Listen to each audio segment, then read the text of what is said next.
If you spend any time in the manosphere, you're gonna hear these three words eventually. That is sexual market value. Now, I remember when I came across this a few years ago, and immediately when I heard this, I'm like, oh, what is my sexual market value? Because all it really means is your dating power and the amount of leverage you have within the dating marketplace.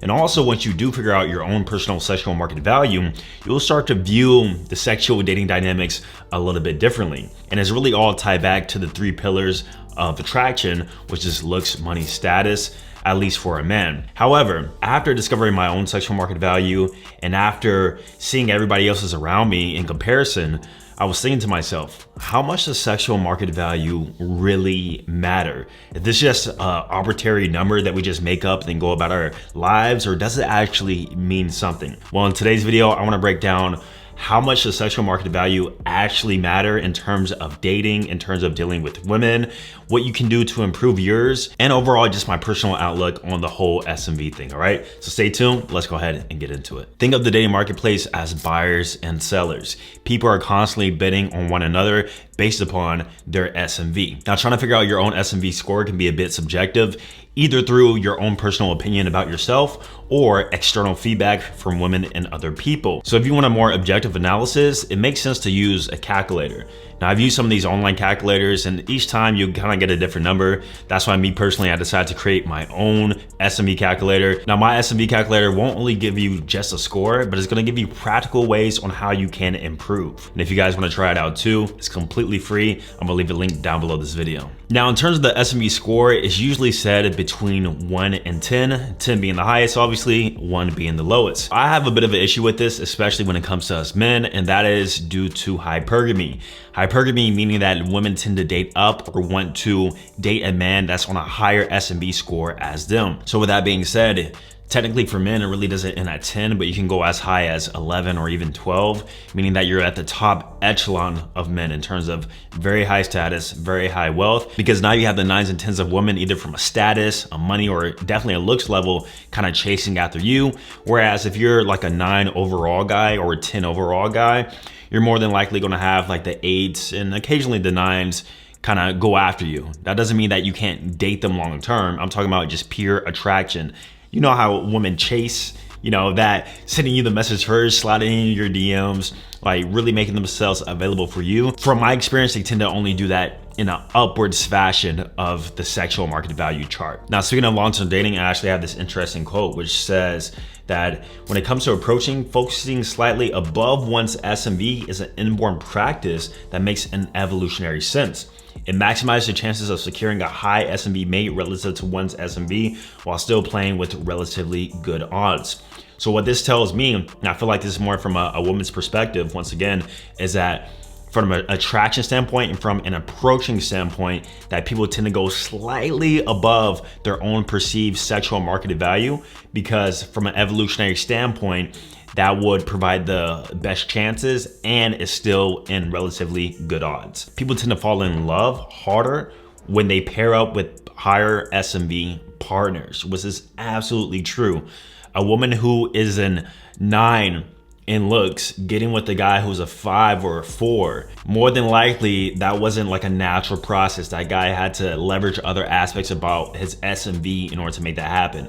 So probably his money, probably, you know, he has a lot of status, etc. However, I find that relationships work best whenever the woman is slightly lower than you from an SMV perspective, where she's like looking up to you.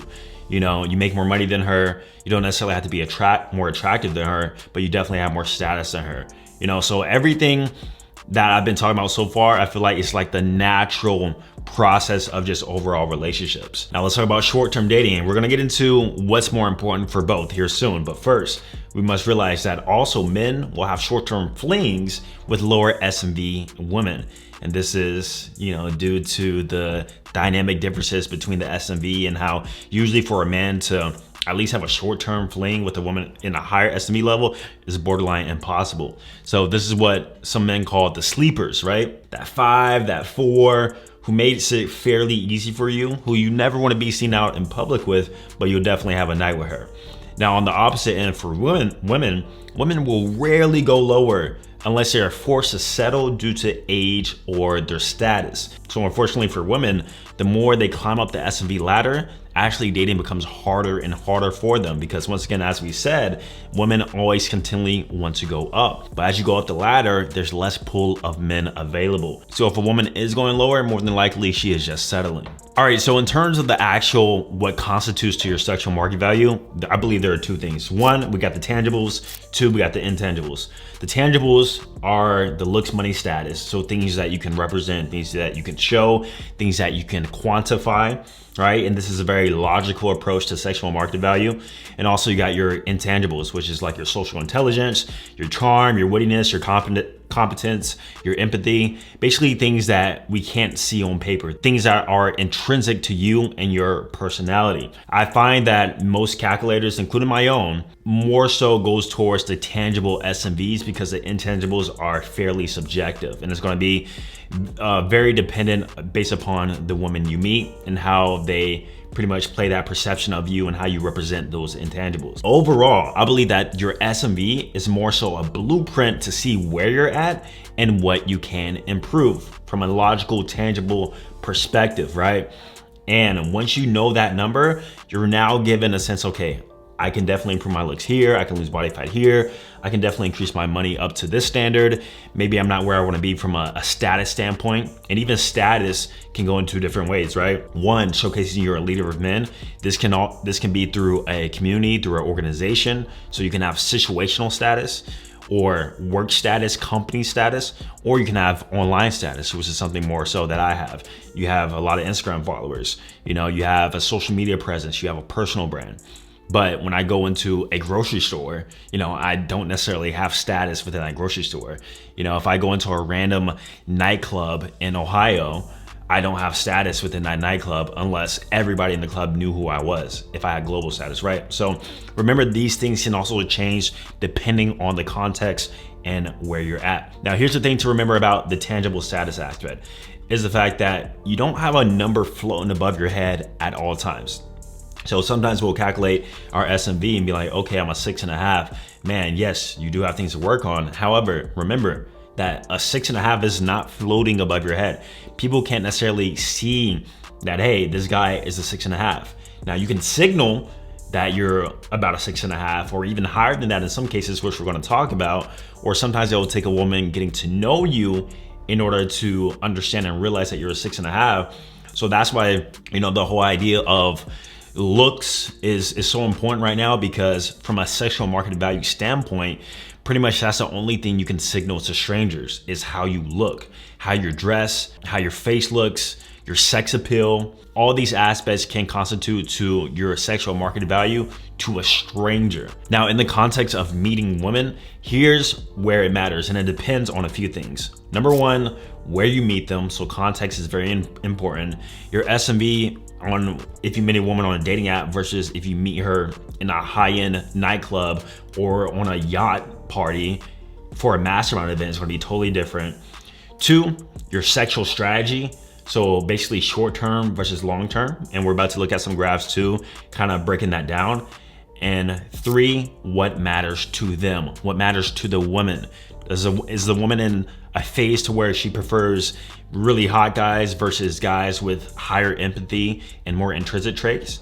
You know, and that's going to be dependent more so on their age too. What a woman values at age 22 versus what a woman values at age 32 is going to be a lot different because of their sexual strategies changing, short-term versus long-term, and also maturity too. So now let's look at this graph, which is the male sexual market value chart for short-term dating, and this is for men. So they say age is 7%, looks 35%, resources 6%, game 30%, personality 9%, status 13%.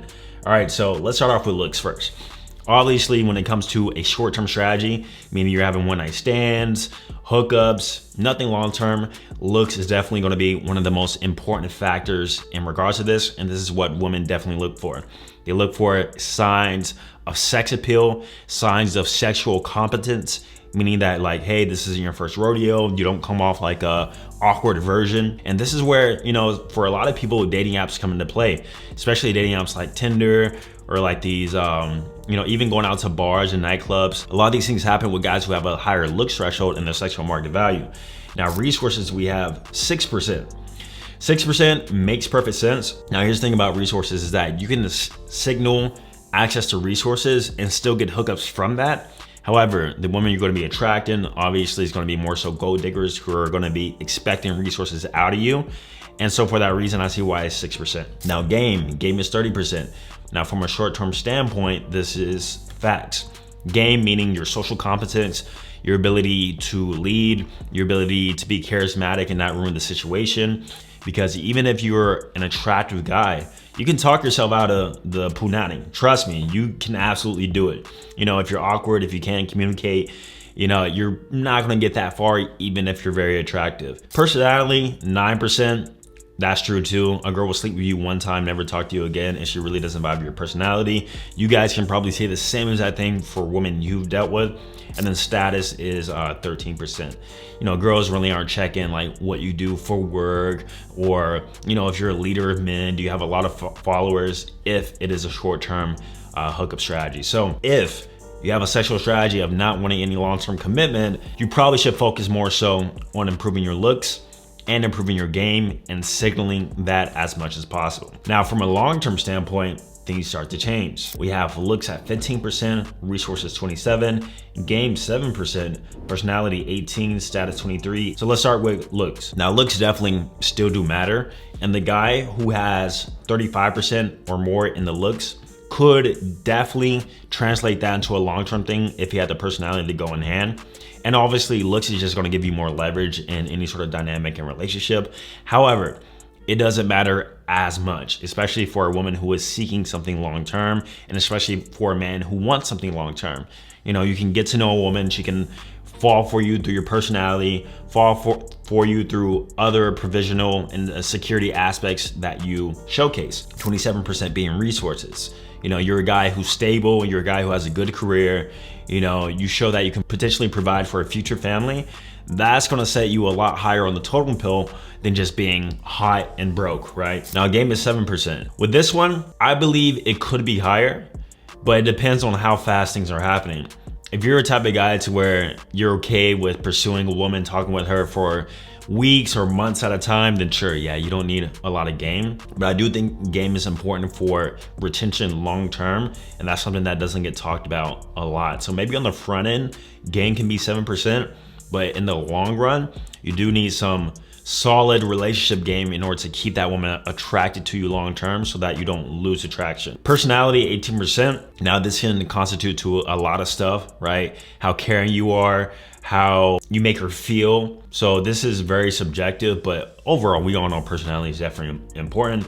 And then status, 23%. Status and resources are kind of tied together, which means that, you know, you have a high position at your job, people respect you, you're a leader of men, etc. So they're pretty much tied together. And we see from a long-term perspective that this is more about security and provisioning. More so the short-term perspective is more about looks and sex appeal and conversation. It doesn't have to be black and white either. You could have a sexual strategy that almost includes both. That's why becoming more so complete as a man in terms of every aspect of your SMV is going to be the best for you overall. So we know that SMV does matter for a short-term or long-term dating strategy, but here's also where it can matter too, and that is if you have a SMV incongruency, meaning that what your actual tangible SMV is from a looks, money, status perspective, you don't necessarily represent that in the best way. This could be in person, but definitely also online. That's where I mostly see it. This is the guys who have a great career, who are fairly attractive, or either or, right? But their Instagram presence, their digital presence doesn't necessarily showcase that, either because they don't want to or because they do it in the most unattractive way possible. So there's an incongruency. And these are the guys who say they do well with women in person, but they do bad online. You know, more than likely there's some sort of incongruency to where you're not representing your SMV in the most attractive way possible. But you can also do this in person too. And that's what I like to call lifestyle versus net worth. If we think of Bill Gates, for example, obviously he's old, so his SMV is gonna be a lot lower, but you would never think he's rich if you come across him in person. You know, there's a lot of guys like that to where they just don't care about the nice cars. They don't care about status signaling. They don't care about fashion or anything like that. If you saw Adam Sandler at the grocery store and you had no idea who he was, you would never guess that he's a multi-millionaire, right? That's where incongruencies can happen too. But that's more of a personality thing in terms of representing that in person. Now, a big point from this is that in order to fully leverage your sexual market value, you must signal it. You must showcase it in different formats and different ways. If you want to fully leverage it, if you don't care about leveraging it, then it doesn't matter. Now, after describing all of this, here's what I would do. Number one, I would find your sexual market value strength, and I would double down on that. Double down on what's working. 80-20 rule. 80% of your results are going to come from 20% of your actions or your things that you showcase.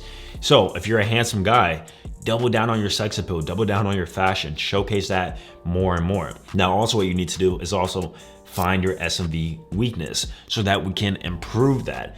I believe every guy should get to a tangible SMV score of at least a 7.5. At least a 7.5. And you do that by finding your weaknesses and working on that long term. Then also make sure you signal what falls in line with your sexual strategy. So if you care more about a short-term dating strategy, signal what's more important for that. If you care more about a long-term dating strategy, signal what's more important for that. However, if you want the best of everything, then just get more complete and get better at everything in terms of your sexual market value, tangibles and intangibles. And once again, if you want to calculate your own score, I just created my own free SMV calculator. Also, this is an AI-driven platform, so you have the ability to not only get your SMV score, but also ask me questions. And once again, this is completely free, so be sure to tap the link down below this video if you want access to it. Thank you guys for watching. I'm gonna see you guys in the next video. Peace.